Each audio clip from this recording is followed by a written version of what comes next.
જાફરાબાદના પીપળી કાંઠા વિસ્તારમાં આવેલ નૂતન શાળામાં 12 સંસદ ચૂંટણી કાર્યક્રમ યોજાયો। જાફરાબાદની નૂતન શાળાના વિદ્યાર્થીઓ દ્વારા આજે લોકોમાં જાગૃતતા આવે અને ચૂંટણીમાં વધુમાં વધુ મતદાન થાય તે હેતુથી 12 સાંસદની ચૂંટણીનું આયોજન કરવામાં આવ્યું હતું।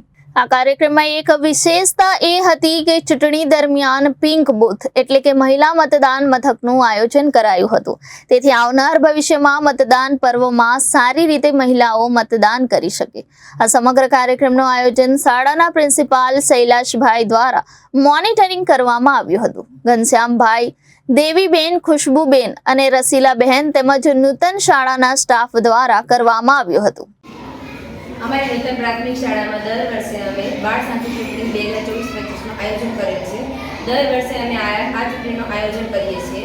આ ચૂંટણીની વિશેષતા એ છે કે અમે આ વખતે પિંક બૂથ રાખેલું છે, જે મહિલા મતદાન મથક તરીકે ઉજવવામાં આવે છે, જેથી કરીને ભવિષ્યમાં આગળ બાળકોને આના વિશે જાગૃતતા આવે અને રાઇટ ફોર વોટ માટે આગળ લે।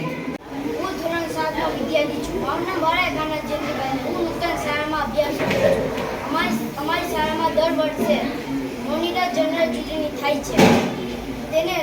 તે કાર્યને સફળ બનાવવા અમારી શાળાના શિક્ષકો દેવીબેન, ઘનશ્યામભાઈ, ખુશ્બુબેન, રસીલાબેનનો મોટો બધી ફાળો છે। Reporter Babubhai Vadher, Janadesh news, Jafrabad.